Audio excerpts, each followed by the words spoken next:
श्रीमाधवान्वयसुधाम्बुधिपूर्णचन्द्रम् श्रीश्रीनिवासगुरुवर्यकृपात्तचक्रम् श्रीनव्यरङ्गयतिवर्यकृतात्मरक्षम् वन्दे सदा वरदलक्ष्मणदेशिकेन्द्रम् भारद्वाजम् शटारिम् शुभगुणान् पण्डितेन्द्रम् भजेऽहम् सूनुम् नारायणस्य सिद्धसंस्कारमाभ्य ग्रन्थान् वीररद्वीषटारेः न्यस्तभारम् नृसुम्मे श्रीमद्वेदान्तरामानुजमुनिकरुणालब्धवेदान्तयुग्मम् श्रीमश्रीवासयोगीश्वरगुरुपतयोर्पितस्वात्मभारम् श्रीमश्रीरङ्गनाथाह्वय मुनिकृपया प्राप्तमोक्षाश्रमम् तम् श्रीमद्वेदान्तरामानुजमुनिमपरम् संश्रये देशिकेन्द्रम्।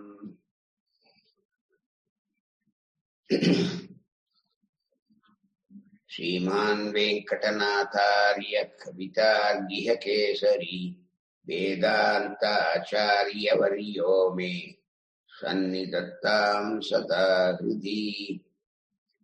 यो नित्यमच्युतपदाम्बुजयुग्मरुग्मव्यामोहतस्तदितराणि तृणाय मेने अस्मद्गुरोर्भगवतोऽस्य दयैकसिन्धोः रामानुजस्य शरणौ शरणं प्रपद्ये।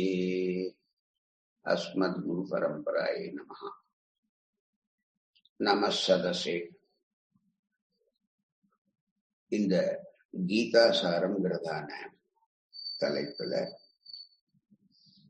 பகவத்கீதை 2வது அத்தியாயத்தினுடைய 14வது ஸ்லோகத்துல மாத்ரா ஸ்பர்ஷ அப்படிங்கிறதான ஸ்லோகத்துக்கு வியாக்கியானத்தை கிரமேண அனுபவிச்சோம். அப்போ அதுல மாத்ரா ஸ்பர்ஷா அப்படின்றதுனால இந்த தன்மாத்திரைகளான குணங்களோடு இந்த அவயவங்கள் இந்திரியங்கள் சேருகின்றனன்னு சொன்னார். இப்போ புலன்களிடம் போகப் பொருள்கள் வந்து சேர்வதை, அது உண்டாகி அழிவது அனித்தியம் அப்படின்னு சொல்லி அத ஒரு விவேகியா இருக்கிறவன் பொறுத்து கொள்ள வேணும் அப்படின்னு எம்பெருமான் அர்ஜுனனுக்கு ஆணையிடுகிறானே, அதனுடைய தாற்பயம் என்ன அப்படின்னா, புலன்களுடன் போக பொருள்கள் சேர்வதாலே சுகமும் துக்கமும் மிஸ்ரிதமா கலந்தே ஏற்படுறது. அந்த சேர்க்கையும் கூட நொடியிலே மறையக்கூடியது. இதுல ஒரு துளி கூட உண்மையான சுகம் இல்லை, அதே மாதிரி உண்மையான துக்கமும் இல்லை. அது சுகத்தையும் பொறுத்துக்கணும், அந்த துக்கத்தையும் பொறுத்துக்கணும். அவைகள் அனித்தியம் என்றறிந்து கொண்டால் அந்த சுகத்தின் மேலே ஒரு பற்றோ அல்லது அந்த துக்கத்தின் மேலே ஒரு வெறுப்போ ஒரு விவேகிக்கு கட்டாயம் ஏற்படாது. இப்போ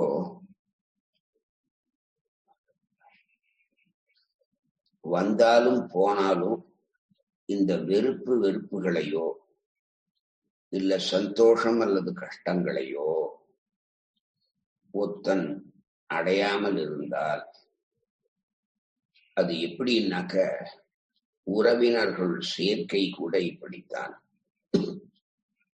மனமும் அந்த இந்திரியங்களும் சேர்ந்து மற்ற பொருளுடன் கூடி விலகுவது போலத்தான் இந்த உறவினர்களை கூடி பிரிவதும். எவ்விதமான சேர்க்கை இருந்தாலும் சரி அல்லது எவ்விதமான பிரிவு இருந்தாலும் சரி, அத விஸ்லேஷம்னு சொல்லுவா பிரிவ சம்ஸ்கிருதத்துல, சம்ஸ்லேஷம்னு சொல்லுவா அந்த சேர்க்கைய. அது சம்ஸ்லேஷமா இருந்தாலும் சரி, செயற்கையா இருந்தாலும் சரி, விஸ்லேஷமான பிரிவா இருந்தாலும் சரி, அதனாலே ஏற்படுகின்ற சுகத்தையோ துக்கத்தையோ ஒரு பொருட்டாக மதிக்காமல் அதை ஏற்றுக்கொள்ளும் மனோபக்குவம் ஒருவனுக்கு வேண்டும் அப்படின்னு பகவான் சொன்னார். அதுக்கு மேல அர்ஜுனன் கேட்டான், இந்த பொறுத்துக்கிறதுனால என்ன பெரிய லாபம் வந்து பொழுதோத்தனுக்குன்னு கேட்டான். எம் ஹின வியதந்தி ஏதே புருஷம் புருஷர்ஷப சமதுக்க சுகம் தீரம் சஹா அமிர்தத்வாய கல்பதேனர். இங்கே எம் ஹீன்னு பதம், அது அற்புதமான பதம். ஏ புருஷர்ஷப, புருஷசிரேஷ்டனே, தீரம் நல்ல மனோதிடம் தைரியம் உள்ளவனும், சம துக்க சுகம் உண்டாகின்ற சுகத்தையும் துக்கத்தையும், சுகத்தையும் துக்கமா நினைப்பான், துக்கத்தையும் சுகமா நினைப்பவன் எம் எந்த பொறுமை உள்ளவனான புருஷம் அந்த மனிதனாக இருக்கிறானோ, ஏதே இந்த விதமான சுகம் துக்கம் போன்ற உணர்ச்சிகள் நவ்யதயந்தி அவனுடைய மன உறுதியை ஒரு நாளும் குலைப்பதில்லை. அப்படி சகா அப்படிப்பட்ட அந்த மனிதன்தான் அமிர்தத்வாய மோட்சத்தை அடைவதற்கு கல்பதே உரிமை உள்ளவனாக ஏற்றவனாக ஆகிறான். ஏ புருஷேஷ்டனான அர்ஜுனா, தைரியத்தோடு கூடியவனாயும் விட முடியாததான துக்கம் சுகம் போன்றவர்களை நினைப்பவனாயும் ஒருவன் இருந்தால் அவன் மோட்சத்தை அடைவதற்கு உபாயமாக தன் வர்ணத்துக்கு தகுந்த யுத்தம் முதலிய கர்மத்தில் பலனில் ஆசை இல்லாமல் செய்பவனாக இருக்க வேணும். அப்படி அந்த புருஷன் இருந்தால் மேலே சொல்லப்பட்ட கர்மாக்களை, இப்ப யுத்த வீரனுக்கு, போர் வீரனுக்கு போர் புரிவது என்பது அவன் கடமை. அதனால அது கடினமா இருக்கா மிருதுவா இருக்கா, அது நமக்கு சுகம் ஏற்படுமா துக்கம் ஏற்படுமா, அம்பு மேல பட்டு காயம் வரும்போது துக்கம்தான் ஏற்படும். துக்கம் ஏற்படும் தெரிஞ்சதான அவன் சண்டைக்கு போறான். அதனால கர்மாக்களை செய்யும் போது நேருகின்றதும் அப்படித்தான். ஒரு யுத்தத்திலே கர்மா என்பது என்ன? எதிரியுடன் போரிடுவது. அந்த போரிலே எதிரியினுடைய பானத்தினாலே அடிபட்டு இவனுக்கு ரத்தம் கொட்டுறது, காயம் வலிக்கிறது, இப்படி எத்தனையோ விதமான கஷ்டத்தை அடைகிறான். அப்போ அப்படி கஷ்டத்தை அனுபவிப்பவன் மோட்சத்தை அடைவதற்கு உரியவனாக ஆகிறான். உன்னை போன்ற துக்கத்தை பொறுக்காதவன் அல்லது துக்கம் உன்னால் பிறருக்கு ஏற்படுகிறதே என்று முட்டாள்தனமாக நினைப்பவன் ஒரு காலம் மோட்சத்தை அடைய மாட்டான் அப்படின்னு அவனுக்கு பெரிய ஆட்டம்பாம்பு தூக்கி போடுறார் பகவான். இங்கே எம் ஹீன்னு சொன்னாரோ, எந்த பொறுமை உள்ளவன், ஹீங்கிறதுக்கு சாதாரணமா ஏனெனில்னு அர்த்தம். ஏன்னா அப்படின்னு சொல்றோமோ அதுக்கு ஹீன்னு சொல்லுவான். இங்கே ஏனெனில் புருஷர்களிலே சிறந்தவனே அவன் அட்ரஸ் பண்றார், புருஷர் ஷபன்னு. அப்போ நீ மனிதர்களிலே சிறந்தவன், அதுல சந்தேகமே இல்லை. உனக்கு நல்ல விவேகம் இருக்கு. ஆனால் இந்த போர்க்களத்தில் உன்னுடைய தாத்தாவையும் ஆச்சாரியனையும் பார்த்த உடனே மதி மயக்கம் ஏற்பட்டு போய் இப்ப நீயாவே இல்லை, உன் புத்தி உன் வசத்திலே இல்லை. அதனால இந்த சுக துக்கங்களை சமமாக பார்க்கறதான அந்த திருஷ்டி உங்ககிட்ட இருந்து போயிடுது. துக்கத்தை மட்டுமே பார்க்கிற, சுகத்தை பார்க்கல. எம் எந்த ஹி தீரனானவன் எம் ஹி புருஷர்ஷப, புருஷர்களே சிறந்தவனேன்னு சொல்லிட்டு தீரம் தீரனான புருஷன் அந்த மனுஷனை ஏதே இந்த புலன்களாலே ஏற்படுகின்ற போகங்களின் சேர்க்கை நவ்யதந்தி அவனை ஒரு காலும் கலங்க வைப்பதில்லை. சகா அப்படிப்பட்ட அவன் அமிர்தத்வாய மோட்சத்திற்கு கல்பதே தகுதி பெற்றவனாக ஆகிறான் அப்படின்னார். சரி, இங்கே அந்த ஏனெனில் ஹீங்கிறதுக்கு அப்படி என்ன பகவான் ஏத்தம் கொடுக்குறான் அப்படின்னு பார்த்தா, புலன்களுடன் பொருள்கள் வந்து சேர்வதை எதற்காக நாம் பொறுத்து கொள்ள வேண்டும் என்ற காரணத்தை இந்த இடத்திலே சொல்லாமல் சொல்லுகிறான் பகவான்.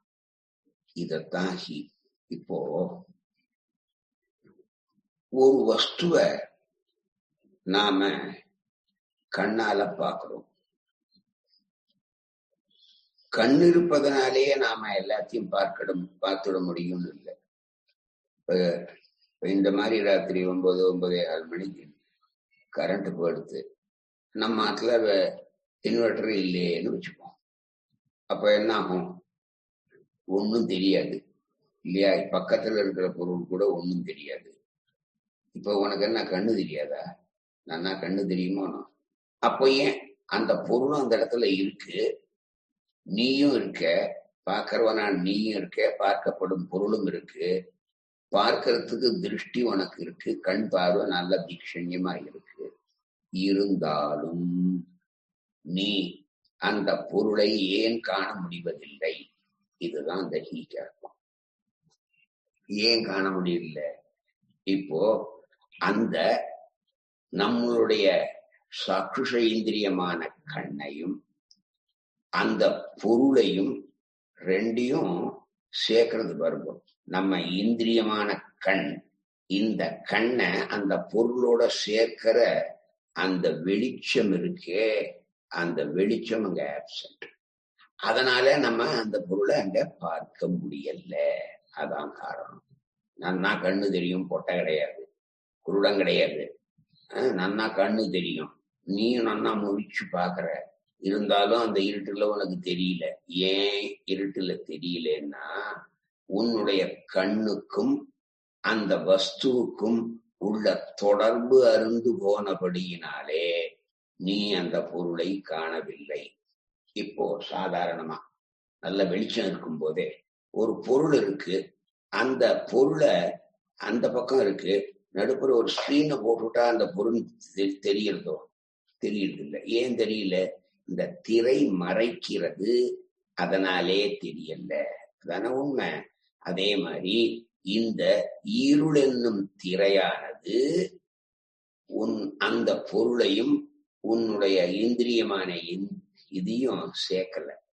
சேர்க்காதனால ஏன்னோ புலன்கள் எப்படி பொருளோட சேரும், புலன்கள் எப்படி பொருளோட சேரும்னு நினைக்க கூடாது. புலன்கள் தான் பொருளோட சேரும். இப்போ இங்கே ஒரு பொருள் இருக்கு, அந்த பொருளை இருட்டுல என்னால பார்க்க முடியல. ஏன் பார்க்க முடியல? வெளிச்சம் இல்லை, அதனால பார்க்க முடியல. கண்ணு நன்னா தெரிஞ்சா கூட இப்போ அந்த பொருளும் அங்க இருக்கு, பார்க்கக்கூடியவன் நானும் இருக்கேன், என் கண் பார்வையும் தீக்ஷண்யமா நன்னா இருக்கு. இருந்தாலும் என்னால அதை ஏன் பார்க்க முடியலன்னா, இந்த கண்ணுக்கும் என்னுடைய இந்திரியமான புலனான அந்த சாக்ஷுஷ இந்திரியமான கண்ணுக்கும் அங்கே இருக்கிற வஸ்துக்கும் ஒரு சம்யோகம், சாஸ்திரத்துல சம்யோகம் சொல்லுவாங்க. அந்த சம்யோகம், அந்த வெளிச்சம் இருந்தா தான் அந்த சம்யோகம் வரும். அந்த சம்யோகம் இல்லைன்னா அதை நாம் பார்க்க முடியாது. அப்போ இங்கே பொருள் இருந்தா மட்டும் போராது, பொருளை பார்க்கக்கூடிய நீ இருந்தா மட்டும் போராது, உன் கண்ணு நன்னா ஒர்க் பண்ணாலும் போராது. என்ன வேணும்? இந்த ரெண்டையும் உன்னுடைய இந்திரியத்தை, உன்னுடைய புலனை அந்த பொருளோடு சேர்த்து வைப்பதான அந்த ரெண்டுக்கும் ஒரு சம்ஸ்லேஷத்தை ஏற்படுத்துவதான அந்த சம்யோகம் அல்லது தொடர்பு, தமிழ்ல சொன்னா தொடர்பு, நம்மளுடைய கண்ணுக்கும் அந்த நாம் எதை பார்க்கின்றோமோ அந்த பொருளுக்கும் இடையிலே ஒரு தொடர்பு இருக்க வேணும். அதான் அப்பதான் சம்ஸ்லேஷம். அது இல்லேன்னு வச்சுருங்கோ, அது விஸ்லேஷம். புரியுறதா? அதான் எம்பெருமானை நாம் பார்க்க முடியாதபடி எது தடுக்கிறது? இந்த பிரகிருதி தடுக்கிறது. இந்த பிரகிருதி ஒரு திரை மாதிரி. இப்போ கண்ணுல கொஞ்சம் வயசாகி போச்சுன்னா கேட்ராக்ட்னு சொல்றான் இல்லையா? அந்த கண்ணுல மேல ஒரு பிலிம் ஒரு போற மாதிரி ஒரு ஸ்கிரீன் வந்துடும், அது மறைக்கிறது, அதனால பார்க்க முடியல. அதை நம்ம கேட்ராக்ட் ஆப்ரேஷன் பண்ணி அந்த மேல இருக்கிற பிலிம் எடுத்துட்டோம்னா அப்புறம் கண்ணு தெரியுது இல்லையா? அப்போ அதத்தான் நம்ம யவனிகா மாயா ஜெகன்மோகினின்னார். யவனிகான்னா ஸ்கிரீன், திரை. அதுக்கு யவனிகான்னு சம்ஸ்கிருதத்துல பேரு. இப்ப இந்த யவனிகாவா எது இருக்கு? இந்த பிரகிருதி இருக்கு. அந்த பிரகிருத்தினா என்ன? நம்ம இந்த 24 அச்சேதன தத்துவங்கள் ஜீவாத்மாவுக்கு சரீரமா வருது. 24 சுவாமி தேசிகன் ரகசியத்துல சொல்றார், 24 தத்துவங்களும் க்ஷேத்ரஜருக்கு காய கரணாதி ரூபேண பரிணமித்து பகவத் திரோதானாதிகளை பண்ணும். இப்போ பகவான நம்மிடத்துல இருந்து மறைக்கும். திரோதனம்னா மறைக்கும். இப்ப கேட்ராக்டுக்கு சம்ஸ்கிருதத்துல பேரு திரோதனம்னு பேரு. ஐயோ நேத்திரபாட வெளியிலப்பா, எனக்கு திரோதனம் வந்துருத்தூர்னு நினைக்கிறேன் அப்படின்னு சொல்லுவா பெரியவா அந்த காலத்துல. இப்ப அந்த சம்ஸ்கிருத பரிபாஷையெல்லாம் போயிடுது. இந்த திரோதனமானது மறைப்பு. 24 அச்சேதன தத்துவங்களும், அச்சேதன தத்துவங்கள் 24, அது இந்த ஜீவாத்மாவுக்கு காய கரணாதி ரூபேண பரிணமித்து. காயம்னா சரீரம், உடல், பாடி. கரணம்னா இந்திரியங்கள், புலன்கள். அப்போ காய கரணாதி ரூபேண அந்த ரூபத்தில பரிணமித்து உருமாறி நம்மிடமிருந்து பகவானை மறைக்கிறது. நாம் பகவானை இருந்தா கூட அவன் எங்கு எல்லா இடத்துலயும் இருக்கான். அவனை நம்மளால பார்க்க முடியல. ஏன் பார்க்க முடியலன்னா இந்த பிரகிருதி சம்பந்தம். இந்த 24 அச்சேதன தத்துவங்கள் நமக்கு சரீரமாகவும் இந்திரியங்களாகவும் இருக்கு. அவைகள் அந்த எம்பெருமானை நாம் காண ஒட்டாதபடி திரையிட்டு அந்த சம்யோகம் அங்க கட் ஆஃப். அந்த சம்யோகம் இல்லை, அந்த சேர்க்க, அந்த சம்ஸ்லேஷம்னு சொல்றாளே சேர்றது, அது இல்லை. அங்கே அந்த சம்ஸ்லேஷம் இல்லாததுனாலே, அந்த சம்யோகம் அங்க நமக்கு நேரா கிடைக்காததுனால நாம பார்க்க முடியல. அதுதான் இந்த ஹீங்கிற பதத்துக்கு எம்பெருமான் இது ஏன் ஹீங்கிற பதத்தை போட்டாங்கிறதுக்கு நம்ம பூர்வாச்சாரியால் அதி அற்புதமா இப்படி ஒரு வியாக்கியானம் பண்ணியிருக்கா. இப்போ சம துக்க சுகம்னு சொல்றாளே, இப்ப துக்கத்தையும் சுகம் போல எப்படி நினைக்க முடியும்? சுகம் சுகம்தான், துக்கம் துக்கம்தான். துக்கத்தை சுகமா எண்ண முடியுமா? இல்ல சுகத்தை துக்கமா எண்ண முடியுமா? அப்படின்னா முடியும். நீ ட்ரை பண்ணா முடியும். அதுதான் ஆன்சர். இப்போ ஒருத்தனுக்கு தீராத வயிற்று வலி, ஏதோ அல்சரோ அப்பண்டிஸோ ஏதோ ஒண்ணு பிராரம்பம். இப்ப என்ன பண்றான்? டாக்டர்கிட்ட போய் ஒரு ஆப்ரேஷனுக்கு டேட் எல்லாம் போய் ஹாஸ்பிட்டல்ல அட்மிட் ஆகி, அதுக்கப்புறம் அவனுடைய அந்த ரத்த அழுத்தம், அப்புறம் பிளட்ல சுகர் இருக்கா, அது இருக்கா, இது இருக்கா, அனஸ்தீசியா கொடுத்தா இவன் தாங்குவானா, எல்லாத்தையும் எல்லாம் டாக்டர் பார்த்து ஓகே பண்ணலாம் அப்படிங்கிறது போது இவனுக்கு ஆப்ரேஷன் பண்றான். ஆப்ரேஷன் எப்படி பண்றா? இவன் சதைய கீறி அதை எடுத்து உள்ளுக்குள்ள அந்த வேண்டாத பகுதிய எடுத்துட்டு அப்புறம் தேய்ச்சி இதெல்லாம் பண்றான். இப்போ இந்த ஆப்ரேஷன் பண்றது அவனுக்கு சுகமா துக்கமா? எல்லாருக்குமே நிச்சயம் துக்கம்தான், அதுல சுகம்னு எவனும் சொல்ல மாட்டான். ஆனால் போஸ்ட் ஆப்ரேஷனுக்கு, அதாவது ஆப்ரேஷனுக்கு அப்புறம் அந்த அப்பண்டிஸோ ஏதோ கட் பண்ணி எடுத்துட்டான் இல்லையா, அதுக்கப்புறம் உனக்கு வலிக்காது. வலிக்கலைன்னா நீ சுகத்தை அனுபவிக்கிற இல்லையா. அப்போ துன்பப்பட்டால் அன்றி சுகம் கிடைக்க போறது இல்லை.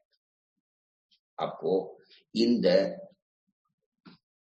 சுகமும் துக்கமும் எப்போதுமே மிஸ்ருத்தம், ஒன்னாவே சேர்ந்துதான் இருக்கும். ஒண்ணுக்கு ஒண்ணு பிரிக்க முடியாதபடி சுகமும் துக்கமும் கலந்துதான் வாழ்க்கையில இருக்கு.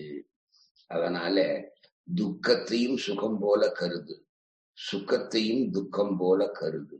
அந்த சம நிலையில நீ இருந்தால் சந்தோஷம் வந்தா தலகால் தெரியாத கூத்தாடுறது, அதே துக்கம் வந்தா ஐயோன்னு தலையில கையை வச்சு இடிஞ்சு போய் உட்கார்றது, ரெண்டும் கூடாது. சுகமா இருந்தாலும் துக்கமா இருந்தாலும் சரி, அதை நாம் அனுபவித்தே தீர்க்க வேணுங்கிறது விதி. அதனால அதை அப்படித்தான் பண்ணணும்.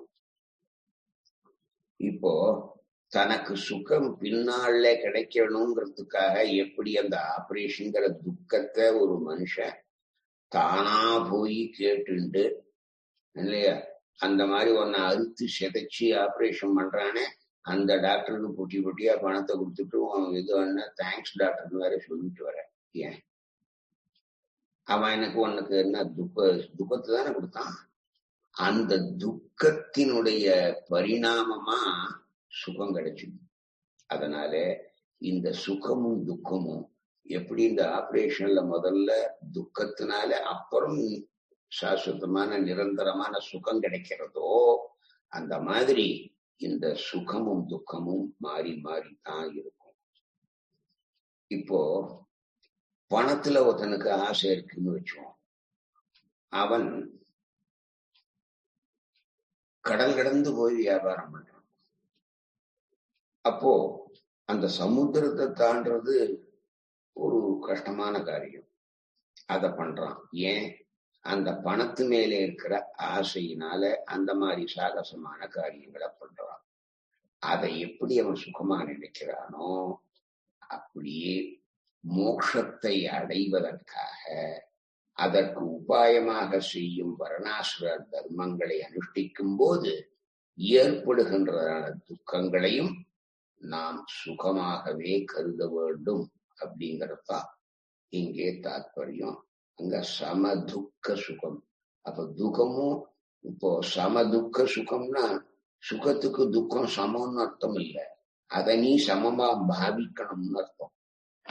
இந்த ஸ்லோகத்துக்கு ஆதிசங்கராச்சாரியார் சுக துக்கங்களை சமமாக கொண்ட, அதாவது சுகம் வந்த போது சந்தோஷப்படாமலும் துக்கம் நேரிட்ட போது வருத்தப்படாமலும் இருக்கிற ஞானியை இது சொல்கிறது. அவனுக்கு குளிரும் ஒன்றுதான், வெப்பமும் ஒன்றுதான். அது அவனுடைய மன உறுதியை ஒரு காலம் குறைப்பதில்லை. அவன் எப்பொழுதும் நித்தியமான தன் ஆத்மாவிலேயே அவனுக்கு பார்வை நோக்கு இருக்கிறது. அதனாலே இந்த நித்திய ஆத்மாவுடைய சுரூபத்தை கண்டு அதுல ஆனந்தப்படுறதுல அவன் உறுதியாக நிற்பவன். அதனாலே இந்த துவந்தங்களை சகிக்க கூடியவனாகவும் அந்த மோட்சத்தை அடைய வேணும் என்ற எண்ணம் உடையவனாகவும் அவன் இருப்பதாலே அப்படின்னு சொல்றார். துவைத்தம் கொஞ்சம் டிஃபரெண்டா சொல்றது.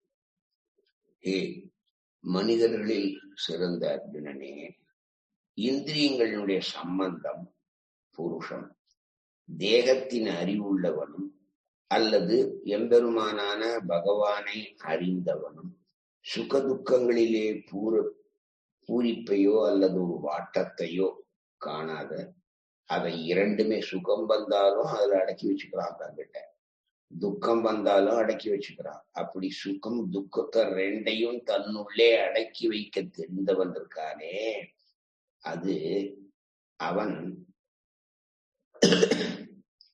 இந்த மோட்சத்துக்கு விரோதியான இந்த சுக துக்கங்களை அதிகமா பாராட்ட மாட்டான்.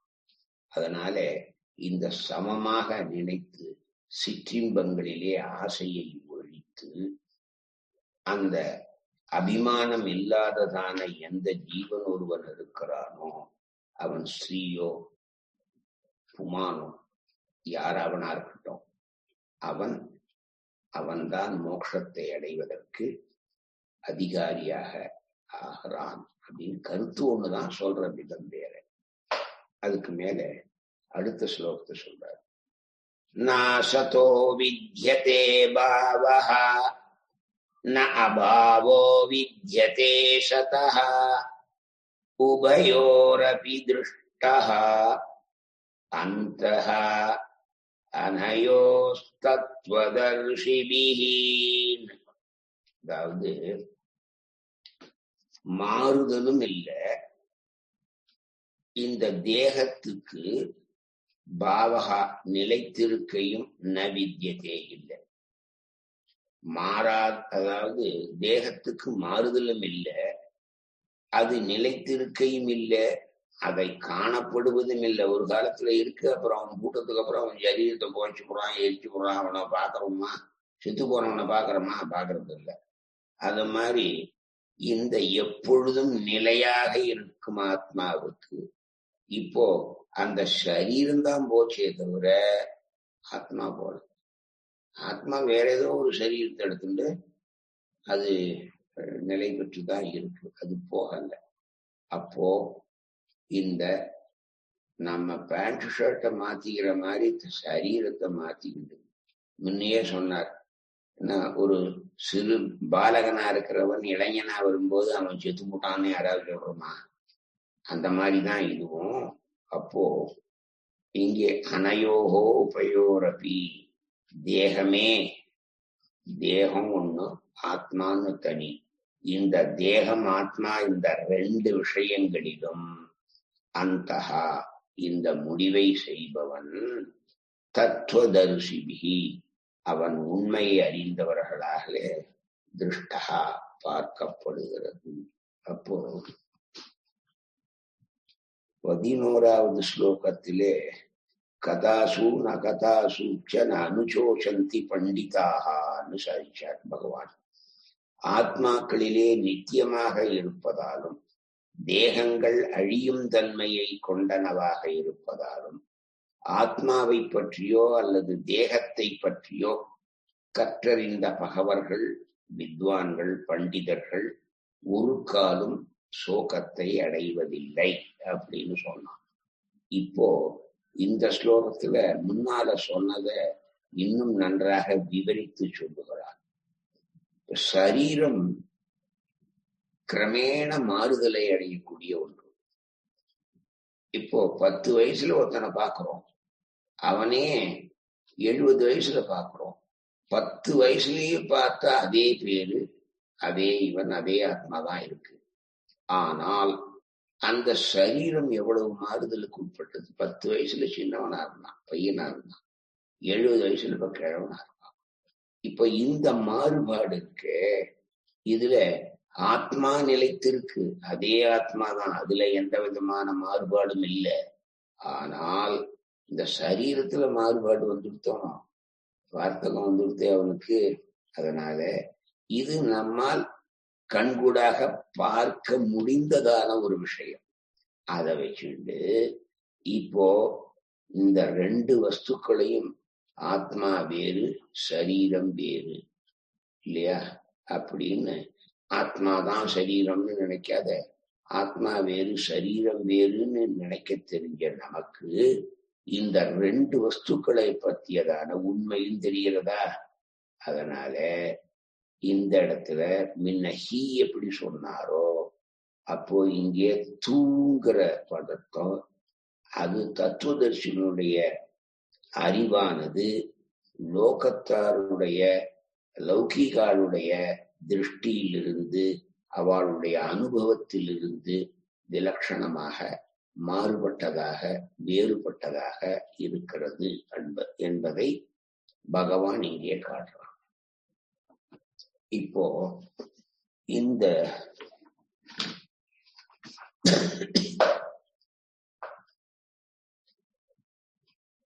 இல்லாததற்கு இருப்பது என்று ஒன்றே இல்லை, உண்மையாக இருப்பதற்கு இல்லாமை என்பதும் இல்லை. இந்த இரண்டின் தத்துவ ஞானிகளாலே நன்கு அறியப்படுகின்றது. இப்போ ஒரு பொருள் இருக்கா அல்லது இல்லையா அப்படிங்கிறத எதை வச்சு நாம தெரிஞ்சுக்கிறோம்? கண்ணால பாக்குறோம், அந்த பொருள் இல்லை, அதனால இல்லைன்றோம். அந்த இடத்துல அந்த பொருள் இருக்குன்னு சொல்றோம். இப்போ இருக்கு அல்லது இல்லை என்பது நம்மளுடைய திருஷ்டினாலயா இல்ல அந்த பொருள் அந்த இடத்துல இருக்கிறது இல்லைங்கிறதுனாலயா? பொருளை வச்சுதான் சொல்றோம் இல்லையா? அந்த கண்ணு இருந்தாலும் பார்க்க போறது, ஐயோ இல்லையேன்னு பார்க்கும், இருக்கேன்னு பார்க்கும். அது ரெண்டுக்கும் கண்ணு சமம்தான், பார்க்கிறவன் சமம். அப்போ பார்க்கப்படும் பொருள் இருக்கா இல்லையா? இங்கே ஒரு பெரிய தத்துவ ஞானத்தை போதிக்கிறான் அந்த இடத்துல பகவான். என்னன்னா, ஒரு டேபிள் மேல அடியன் ஒரு பேனாவை வச்சேன், இல்ல செல்போனை வச்சேன், அதை எடுத்து வேற இடத்துல வச்சுட்டேன். இப்போ இந்த இடத்துல செல்போன் இருக்கா அப்படின்னு முதல்ல கேட்டான். ஆமா இருக்கு.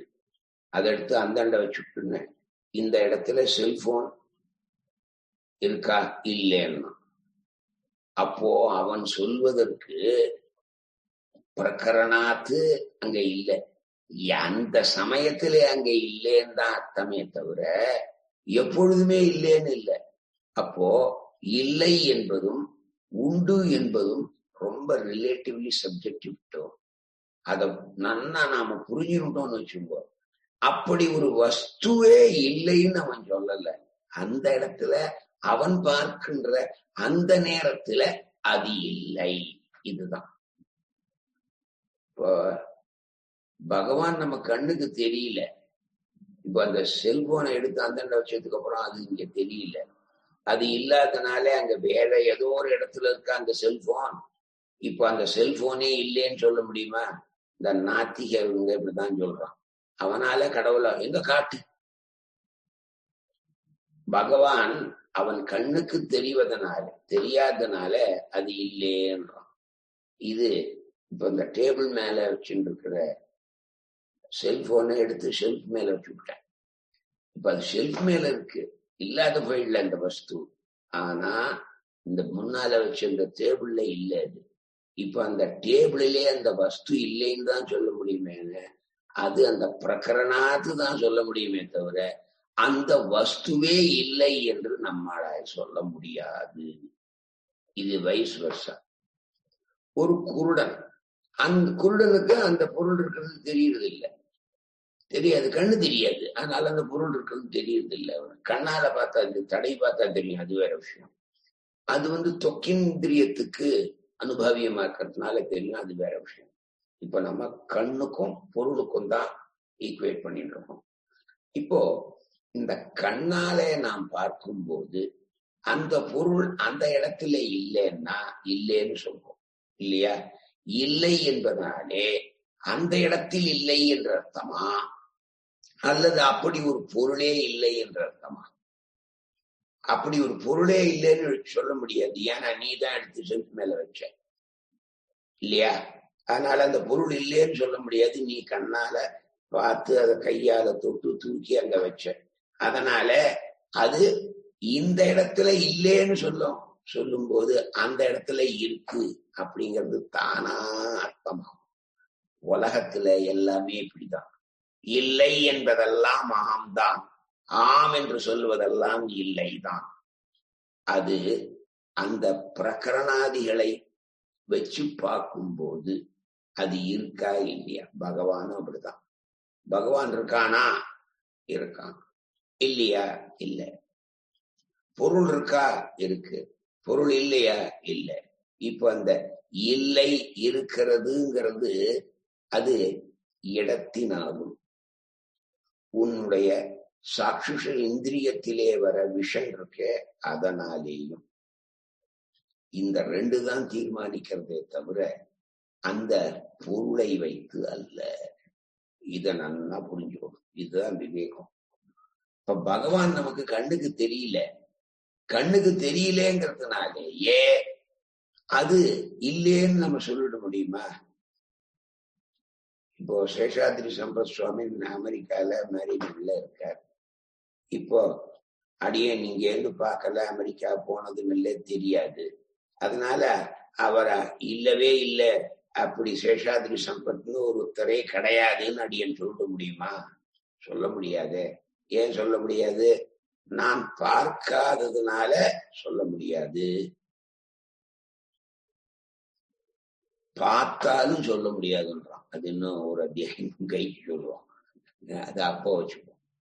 இப்போ இது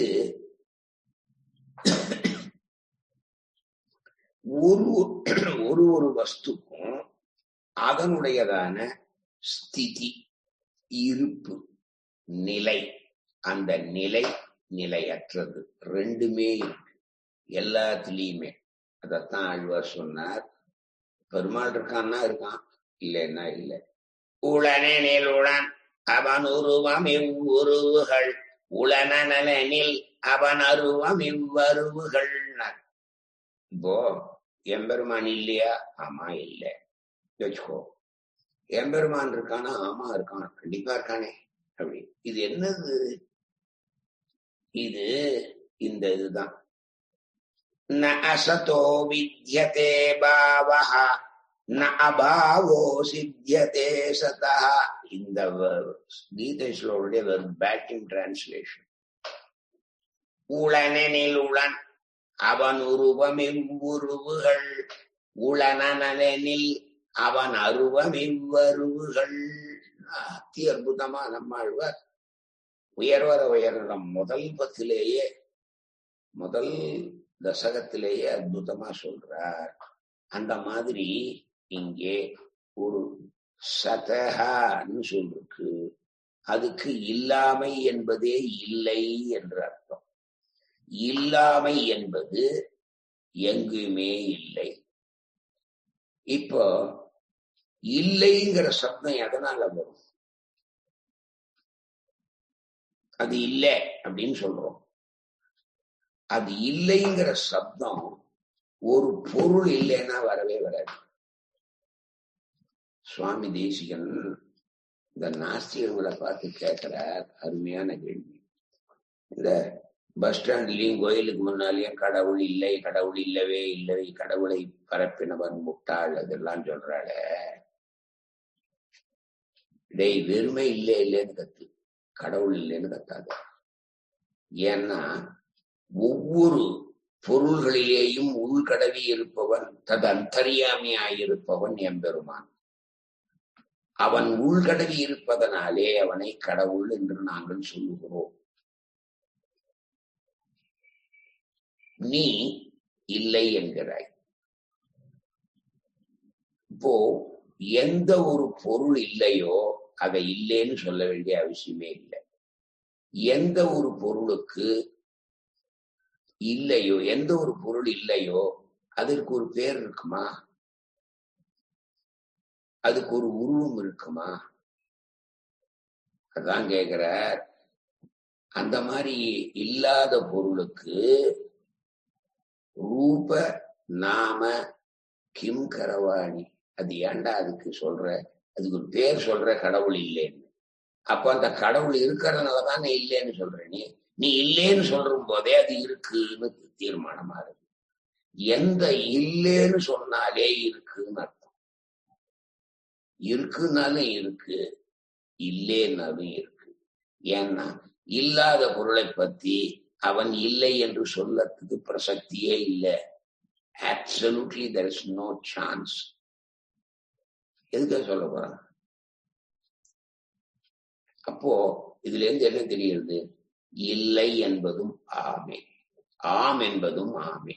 இதத்தான் கம்பராமாயணத்துல கடவுள் வாழ்த்துல முதல் இதுலயே சொல்லிட்டு போற கம்பநாட்டாழ்வான். அதி அற்புதமான இடம் அதெல்லாம்.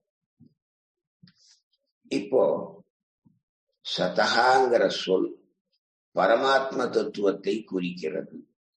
அது எங்கும் நிறைந்திருக்கு, நித்தியமானது, அழிவே இல்லாமது. அது ஒரு காலம் அழியாது, அழிய போறதும் கிடையாது. எந்த காரணத்தினாலும் அது மாறுபடுவதோ இல்லாமல் போவதோ நிச்சயம் கிடையாது. அப்படி இருக்கும் பொழுது ஒரே சீராயிருக்கும் ஒரு பொருளை தூண்டப்படாத ஒரு பொருளை, ஏன் தூண்டுதல்னு சொல்றோம் தெரியுமா? விளக்கு எரியுது, அப்போ அது அப்படியே இதாயிடுச்சுன்னா அது திரிய கொஞ்சம் தூண்டி விட்டோம்னா நல்லா எரியுது. அப்போ அந்த மாதிரி தூண்டுதலும் கூட இல்லாத ஒரு வஸ்துவை நாம நம்ம கண்ணால பார்க்க முடியல அப்படிங்கிறதான ஒரே காரணத்துக்காக அதை இல்லை என்று சொல்லுபவன் வடிகட்டின முட்டாள். இதுதான் சாஸ்திரம் சொல்றதான விளக்கம். அப்போ இந்த இருக்கு இல்லைன்னு ரெண்டு சொல்றாளோ, இந்த இரண்டின் நிலைப்பாட்டையும் ஞானிகள் உண்டு என்றே கொள்வார்கள். இல்லையும் இல்லைன்னு சொல்றதையும் இருக்குன்னு தான் அவ நினைப்பாளாம். இந்த ரெண்டும், அது சத்தா இருக்கட்டும் இல்ல அசத்தா இருக்கட்டும், இந்த ரெண்டும் தத்துவத்தை நன்னா தெரிஞ்சுகின்ற ஞானிகள் இவற்றை ஆராய்ந்து ஒரு தீர்மானத்துக்கு வந்த பின் எதெல்லாம் மாறிண்டே இருக்குமோ, எது எல்லா காலங்களிலேயும் இருப்பதில்லையோ அல்லது அழிவடைகிறதோ அது அசத்து. அசத்தான வஸ்து ஒன்று இருக்கிறது என்பதே நம்ப முடியாததான ஒன்று. எந்த நிலையிலும் எக்காரண கொண்டும் எதற்கு ஒரு மாறுபாடோ அழிவோ கிடையாதோ, அது எப்போதும் எது எப்பொழுதும் இருக்கிறதோ அது சத்து. இப்படி சத்தான பொருள் அழிவதே இல்லை, அசத்தான பொருள் உண்டாகாமலே இருக்கிறதுனால அதுக்கு அழிவுக்கு பிரசக்தியே இல்லை. புரியுறதா? சத்து ஒரு காலம் அழியறதில்லை, உண்மை பொருள் ஒரு காலம் அழிவதில்லை. இல்லாத பொருளை நீ ஏறிட்டுக் கொண்டால் அது அது அந்த பொருளே இல்லை, அப்போ அது அழியறதுக்கு அங்க ப்ராபபிலிட்டியே இல்லை. Absolutely no chance. அதனால என்ன சொல்றோம்? இல்லேன்னாலும் இருக்குதான், இருக்குதுனாலும் இருக்குதான். இது இன்னுமே எல்லா ஸ்லோகமும் இப்படிதான் இருக்கும்.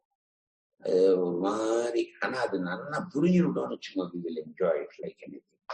இப்போ தத்துவம் அறிந்த ஞானிகள் ஆம் என்பதை ஆம் என்று உணர்வார்கள், இல்லை என்பதையும் ஆம் என்றே உணர்வார்கள்.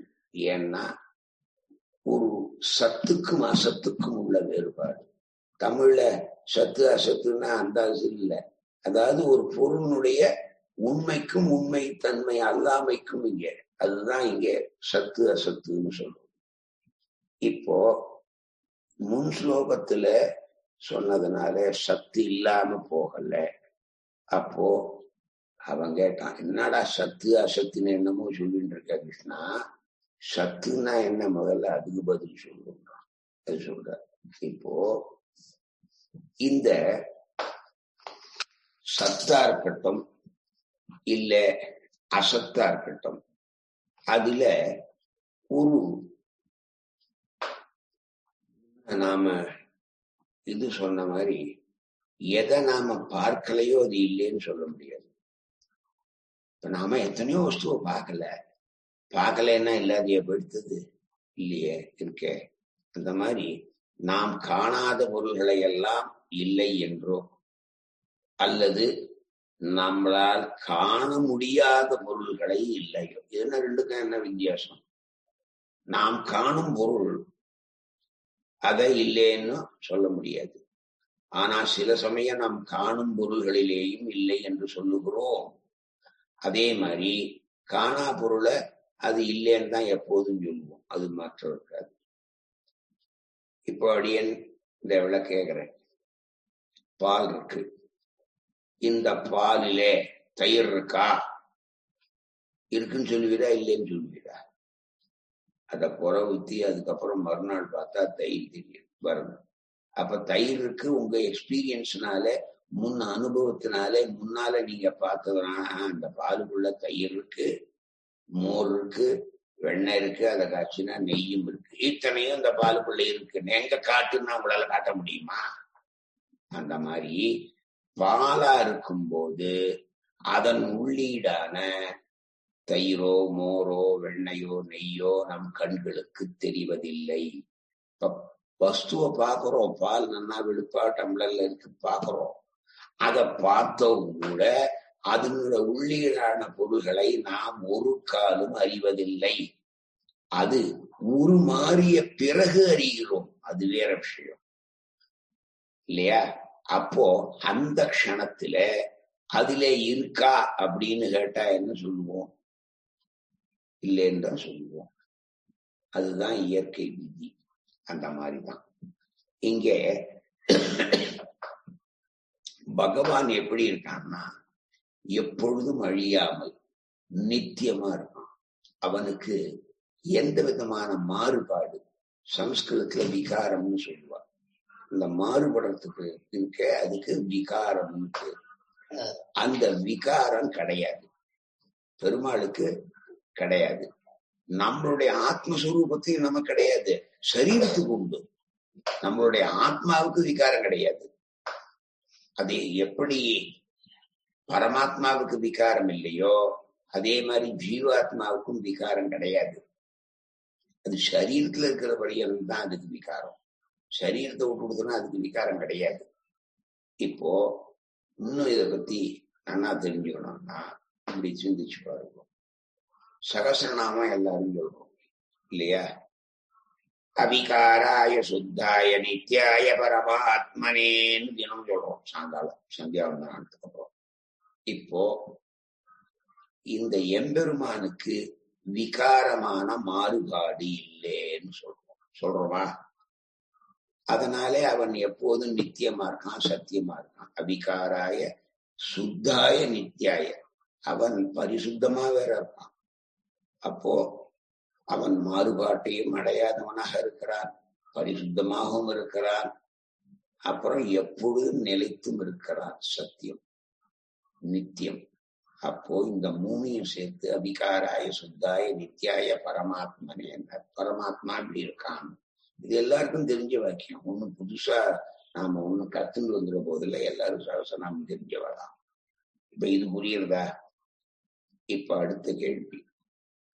உபனிஷத்துல தைத்திரிய உபனிஷத்துல நாராயணவல்லி சொல்றது அனோரணியான் மகதோ மஹியான், அணுவை காட்டிலும் சிறியவன்.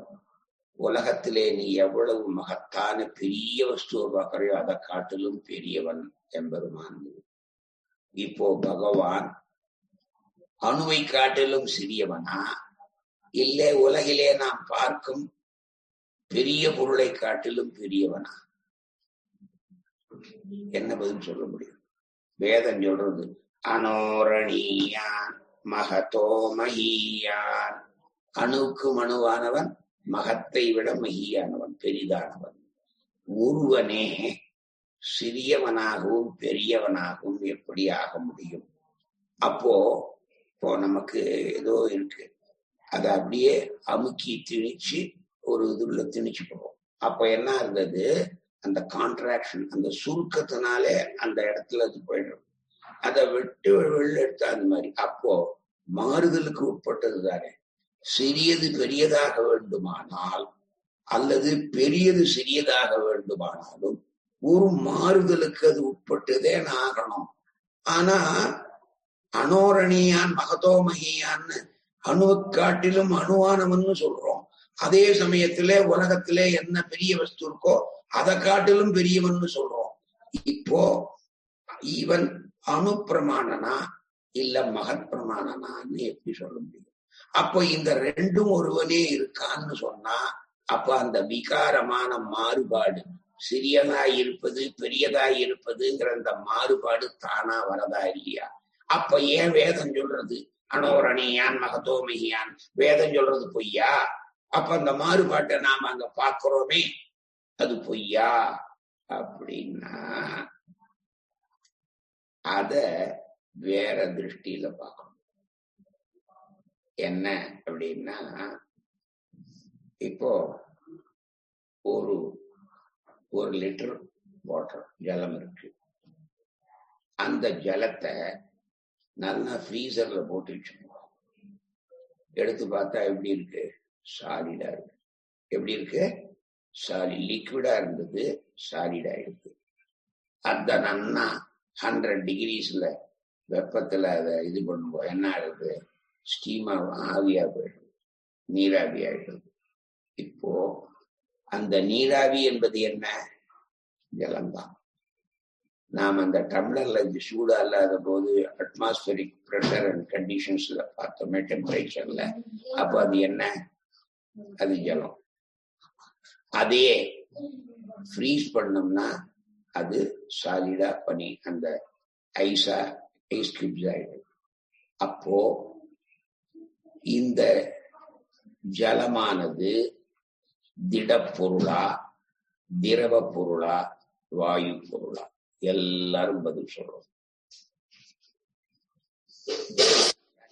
அதாவது ஜலம் என்பது திடப்பொருளா, திரவ பொருளா, வாயு பொருளான்னு கேட்டா 3 தான் இருக்கிறது ஒரு வஸ்து.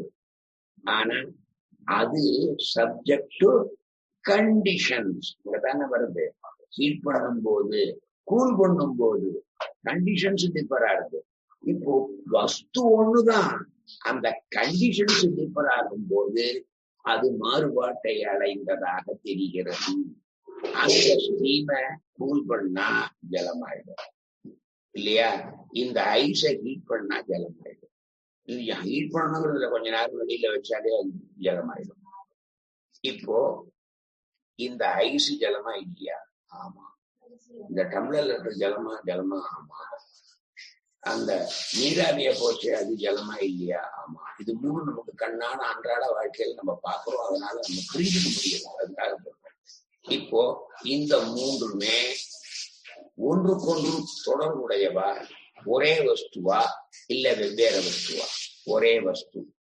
ஆனால் ஒரே வஸ்து எப்படி திடநிலையில் இருக்கிற வஸ்து திரவ நிலைக்கும் வாயு நிலைக்கும் எப்படி மாறித்து?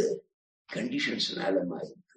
அந்த மாதிரிதான் பகவானும் அனோரணியான் மகதோ மகியா, அவன் அணுவாகவும் இருக்கான், பெருசா காட்டிலும் பெருசா மகத்தாவும் இருக்கான். அது அவனுடைய அந்த கண்டிஷன்ஸ். என்ன? இங்கே எய்தர் ஹீட் பண்றோம் இல்ல கூல் பண்றோம். இங்க கண்டிஷன்ஸ் அது. இந்த வாட்டரை பொறுத்த வரைக்கும் புரிஞ்சுக்கிறதுக்காக சொல்றேன். அங்கே அவனுடைய அக்கட்டித்த கட்டனா சாமர்த்தியத்தினாலே இன்னும் சாஸ்திரம் சொல்லும். அது என்னங்கிறத பின்னால பகவானே சொல்ல போறார். அப்போ அதை பொறுத்திருந்து அதனுடைய விஷயங்களை நல்லா உள்வாங்கிப்போம். இப்போ மாறுதலை அடைகின்ற சுபாவம் உள்ள இந்த சரீரத்துக்கு ஒரே மாதிரியான நிலைத்த தன்மை என்பதே கிடையாது. பிறந்த குழந்தை தலை கூட நிக்கல, அது அந்த கையில முட்டு கொடுத்து இந்த கையில நம்ம தூக்குறோம் இல்லையா? அதே 10 வருஷம் கழிச்சு என்ன பாடுபடுத்துறது. அந்த மாதிரிதான் இந்த சரீரம் கிரமேண வளர்றது, அப்புறம் ஒரு ஸ்டேஜ் அடையிறது, அப்புறம் கொஞ்சம் கொஞ்சமா தேயறது, அப்புறம் எல்லாமே போயிடும். இது சரீரத்தினுடைய ஒரு மாறுபாடு. அதனால அச்சேதன பொருட்கள் எந்த பொருளுமே லோகத்துல எல்லாமே சத்துதான், ஒன்னும் அசத்தே கிடையாது. ஏன் அப்படின்னு சாஸ்திரம் ஏன் சொல்றது? இந்த ஸ்லோகம் எதனால சொல்றதுன்னா, அதை இல்லை என்று ஒன்னால பண்ணவே முடியாது. எதை வேணா எடுத்துக்கணும். இப்போ ஒரு சாதாரணமா பானை ஆவறதுக்கு முன்னால அது மிருப்பிண்டமா இருந்தது, அப்புறம் கடமாச்சு. கடம் அப்புறம் அது உடஞ்சி போய் கபாலமா ஓட்டாஞ்சில்லா மாறித்து. அதை பொடி பொடியா நெருக்கின சின்ன சின்ன சில்லாச்சு. அதை இன்னும் பல்வரைஸ் பண்ண பவுடரா வந்துருச்சு இல்லையா? இப்போ மண்கட்டியா இருந்தது கடமாக உருமாறினது, உடஞ்சு ஓட்டாஞ்சில்லானது. இப்போ அந்த உருவங்களிலேதான் மாறுபாடே தவிர எந்த ஒரு பொருளையும் நம்மால் அழிக்கிறதுங்கிறது முடியவே முடியாது. என்ன யோசிச்சு பாருங்க. அடிச்சு துவைச்சு என்ன வேணா பண்ணுவோம், அதை இல்லாம அந்த பொருளை பண்ணவே முடியாது. ஒரு பேப்பர் இருக்கு, வேண்டாம்னா என்ன பண்றோம், கிழிக்கிறோம், இல்ல மிஞ்சி மிஞ்சி போனா கொளுத்துறோம், இப்படி ஏதோ. அப்போ அது அப்பவும் இல்லாத போயிடல, அது இருக்கத்தான் இருக்கு. இப்போ இந்த குடத்தை எடுத்துக்கூட, மண்கட்டியா இருந்தது, கட்டமா வந்தது. அதனுடைய இதுக்கு இந்த ஸ்டேஜ் தெரிஞ்சுக்கிறது இருக்கு இல்லையா, இதான் பிராகபாவம், அபாவம், பின்னபாவம் அல்லது பிரத்யேக பாவம்னு சம்ஸ்கிருதத்துல சாஸ்திரத்துல சொல்லுவாங்க. இந்த 3 ஸ்டேஜ் உண்டு எல்லா பொருளுக்கும். உங்களுக்கு உண்டு, எனக்கும் உண்டு, எல்லாருக்கும் உண்டு. அத்தனை பொருள்களுக்கும் இந்த 3 ஸ்டேஜ் உண்டு. அப்போ முன்பிருந்த நிலை, தற்போதைய நிலை, பின்னாலே அது அடைய போகின்ற நிலை. இந்த 3 நிலையும் சத்தாஸ்திதி பிரவருத்தின்னு சொல்லுவாங்க. இது எல்லா பொருள்களுக்கும் சர்வ சாமானியம். சாமானியம்னா பொதுன்னு அர்த்தம். சம்ஸ்கிருதத்துல சாமானியங்கிற பதத்துக்கு ஜெனரல்னு சொல்றோமோ, நைன் ஜெனரல்னு சொல்றோமே, அந்த மாதிரி இது பொது. அது எந்த வஸ்துக்களுக்குமே இந்த பிராகபாவம்னு ஒண்ணு இருக்கும், அபாவம்னு இப்ப இருக்கிறதானது ஒண்ணு இருக்கும், பிரத்யேக பாவம்னு அதுக்கப்புறம் மாற போறதான ஒரு நிலை. இந்த 3 நிலைகள் நாம் காணும் அத்துணை பொருள்களிலேயும் இருக்கும். இதுதான் சத்து. இது எதுவுமே இல்லாத அசத்து. அந்த அசத்துன்னு ஒண்ணுமே கிடையாது லோகத்துல. அதான் உண்மை. இப்போ இந்த தத்துவங்களை ஞானிகள் எப்படி பார்க்கிறா, விவேகிகள் எப்படி பார்க்கிறான்னா, சத்து அசத்துன்னு சொல்றா. இந்த தத்துவம் அறிந்த ஞானிகள் அத ஆராய்ச்சி என்ன ஒரு தீர்மானத்துக்கு வரான்னா, எது மாறிக்கொண்டே இருக்கிறதோ, எது எல்லா காலத்திலையும் இருக்காதோ. இப்போ அடியனுக்கு மாம்பழம் ஒண்ணுன்னா மார்க்கெட்ல போனா கிடைக்குமா? கிடையாது. இதே கோடை காலத்துல போனா ஊட்டி கிடக்கிறது. அப்போ அது சீசன், அந்த சீசன்ல அது வருது. இப்போ இந்த சீசன்ல அது கிடைக்காது. அந்த மாதிரி அப்போ எது மாறிக்கொண்டே இருக்குமோ, எது எல்லா காலத்திலையும் இருக்குமோ. இப்போ இந்த சத்தசத்தினுடைய பிரபாவங்கள் இருக்க, இத புரிஞ்சுக்கிறதுக்கு ஒரு ஆஸ்பெக்ட் இல்ல, 16 ஆஸ்பெக்ட்ல சாஸ்திரங்கள்ல சொல்றது. 16 சொல்லிட்டு போறது இல்லை அடிய. ஒரு உதாரணத்துக்கு ஒண்ணு மட்டும் சொல்றேன். அதே மனுஷன் இடத்தினுடைய மாறுபாட்டினாலே அவனுக்கு சுகமோ துக்கமோ ஏற்படுறது. எப்படி? இப்போ நல்ல பீக் விண்டர்ல டிசம்பர் ஜனவரியில ஒருத்தன் ஊட்டியில இருந்தான்னா விட விட விடன் கைகள்லாம் நடுக்கும், இதாயிடும், விரைச்சு போயிடும். ஏன்? அங்கே டெம்பரேச்சர் குறைச்சல் இல்லையா? அதே மெட்ராஸ்ல ஏசி இல்லாதையோ ஃபேன் இல்லாதையோ தூங்க முடியல. ஏன்? இங்க ஹாட்டா இருக்கு. அதனால இப்போ மனுஷன் ஒத்தந்தான், ஆனால் அவன் இடமாறுபாட்டினாலே ஊட்டியில போனா அவன் என்ன பண்ணிக்கிறான், 2 ஸ்வெட்டர் போட்டு அது மேல ஷால்வை போட்டு ரெக்கையும் போட்டு பட்டுக்கணும்னு நினைக்கிறான். இங்க படுக்க போட்டுண்டா கூட இதா இருக்கு, அதனால தள்ளி விட்டுட்டு வெறும் ஜில்லுன்னு தரையில படுத்துக்குமான்னு நினைக்கிறான் அதே மனுஷன். அப்போ இங்கே கால மாறுபாட்டினாலே வரலாம், இடமாறுபாட்டினாலே வரலாம். அப்போ மாறுபடுவது என்பது சகஜம். அது எப்படி மாறுபடுகிறது அப்படிங்கிறத வச்சுதான் ஒரு பொருளுடைய சத்தா சத்தாங்கிறத நாம ப்ரூவ் பண்ண முடியும் அல்லது தெரிஞ்சுக்க முடியும். இப்போ எந்த காலத்திலேயும், எந்த நிலையிலேயும், எந்த இடத்திலேயும், எந்த அவஸ்தையிலேயும் எதற்கு மாறுபாடு இல்லையோ அது ஆத்மா. ஜீவாத்மாவும் அப்படித்தான், பரமாத்மாவும் அப்படித்தான். அது ஆத்மா. ஆனால் இதுல எதலாவது ஒண்ணுல மாறுபாட்டை அடைஞ்சதுன்னா அது அச்சேதனம். இதுதான் சேதனத்துக்கும் அச்சேதனத்துக்கும் உள்ள வித்தியாசம். இதை தெரிஞ்சுக்கணும். அப்போ இல்லாத ஒரு பொருள் அதற்கு அழிவு என்பதே, ஏன்னா பொருளே இல்லைன்னா உற்பத்தி இருந்தாதானே விநாசம் வரும், உற்பத்தி இருந்தாதானே அழிவு இருக்கும் இல்லையா? அந்த பொருளே இல்லை, உற்பத்தியே இல்லைன்னா அழிவுக்கு வழியே இல்லை. அதனால அது இல்லை. அப்ப என்ன ஆச்சு? இருக்குன்னு அர்த்தம் இல்லையா? அப்போ இல்லை என்பதும் இருக்கு என்பதையே சொல்லும், இருக்குங்கிறதையும் இருக்கிறதா சொல்லும். அப்போ இந்த நெகட்டிவிட்டி வருது. அதனாலே அந்த வஸ்து இல்லைன்னு அர்த்தம் இல்லை, அந்த காலத்திலே இல்லை. இப்ப மாம்பழமே அடியனுக்கு மார்க்கெட்ட போனா கிடைக்கல, அப்ப மாம்பழங்கிற ஒரு வஸ்துவே இல்லைன்னு சொல்ல முடியுமா அடியனால? சொல்ல முடியாது.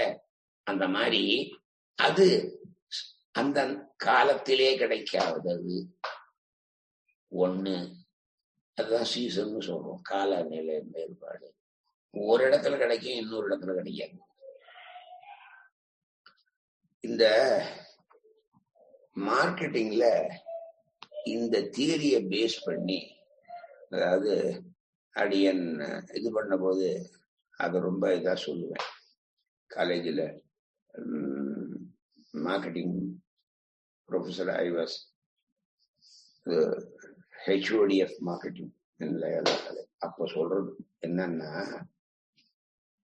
ஒரு பொருளை விற்பவனுக்கு மார்க்கெட்டிங்ல அவனுக்கு ரொம்ப சூற புலியா இருந்தாலோ போறாது, நன்னா பேசி எல்லாரையும் மயக்கி வித்துட்டு வந்துருவாங்கிறதெல்லாம் அப்புறம். ஆக இடம்பொருள் ஏவலையும் பார்க்கணும் இல்லையா? திகம்பரர்கள் வாழும் இடத்திலே போய் ஒருத்தன் ட்ரை கிளீனிங் ஷாப் ஆரம்பிச்சான். அங்க ஒரு பையன் ட்ரெஸ் போட்டுக்கிறது இல்லை, எல்லாம் திகம்பரர்கள். அந்த இடத்துல போய் நான் உங்க ட்ரெஸ் எல்லாம் நன்னா பெட்ரோல் வாஷ் பண்ணி தரேன், நன்னா வாஷ் பண்றேன், கிளீன் பண்ணி தரேன்னு அங்க போய் ஒரு ட்ரை கிளீனிங் கடை திறந்தான்னா, அந்த ட்ரை கிளீனிங் கடை திறக்கிறதுக்கு செலவாச்சு பாருங்க, உட்காட்டனுக்கு செலவு, அது கூட அவனுக்கு கிடைக்க போறது இல்லை. ஏன்? அதான் அது 4 P's ஆர் இம்பார்ட்டன்ட்னு சொல்லுவாங்க. Product, place, price and promotion. 4 P's are important in marketing. அதேதான் இங்கேருந்து போச்சு, இங்கேருந்து தான் போச்சு. எல்லாம் இங்க சாஸ்திரம் சொல்றதுதான். அத மாடர்ன் பெரிய மார்க்கெட்டிங் தியரின்றான். இப்ப அடியன் அந்த எண்டையும் பார்த்தவன், இந்த எண்டையும் பார்த்தவன். அதனால அதை ஒன்றும் பெருசாவே அடியன் கண்டுக்கல. ஏன்னா நம்ம யுகங்களுக்கு முன்னாலேயே சொல்லிட்டு போயிட்டான் கிருஷ்ணன் இல்லையா? இப்ப நம்ம கலியுகத்துல இருக்கோம், துவாபர யுகத்திலேயே இந்த கீதை வந்துட்டு போகுது. அப்போ இது என்ன புதுசாவா? இது எல்லாம் நம்மகிட்ட, நம்ம அதை எக்ஸ்ப்ளோர் பண்ணல. இது நம்மளுடைய தப்பு. எங்கேயோ ஃபாரின்ல இருந்து ஒண்ணும் வேண்டாம், ஊறுகாய்க்கு அந்த பயலுக்கு பேட்டர்ன் போட்டு அது ட்ரேட்மார்க் போட்டுடுவான். யுக யுகமா நம்ம அதுல அதெல்லாம் போட்டுதான் இருக்கா. அந்த ஊறுகாய்க்கு பேட்டர்ன் வாங்கணும்னு நமக்கு தோணல, அவன் பண்ணி அது இப்ப ஏந்து ப்ராடக்ட் வாங்குறான். அது மாதிரிதான் இப்போ ஒரு ஞானி தன்னுடைய அறிவுபூர்வமாக சிந்தித்தானே ஆனால் எது மாறுதலுக்கு உட்பட்டது, எது மாறுதலுக்கு உட்படாதது. மாறுதலுக்கு உட்பட்டதெல்லாம் அசத்து. மாறுதலுக்கு எது உட்படாமல் இருக்கோ அது சத்து. இப்ப ஆத்மா, பரமாத்மாவோ ஜீவாத்மாவோ, ஆத்ம வஸ்துக்கள் மாறுபாட்டை அடையாதவை. காலத்தினாலேயோ இடத்தினாலேயோ அவஸ்தினாலேயோ சர்வதேச சர்வகால சர்வாவஸ்தைகள்ல எது எந்த மாற்றத்தையும் அடையவில்லையோ அது சத்து. எது மாற்றத்தை அடைகிறதோ அது அசத்து. அது ஒரு காலத்துல இல்லாமலே கூட போயிடலாம். அதனால எது மாறுதலை அடையவில்லையோ அது நித்தியம், எது மாறுதலை அடைகிறதோ அது அநித்தியம்.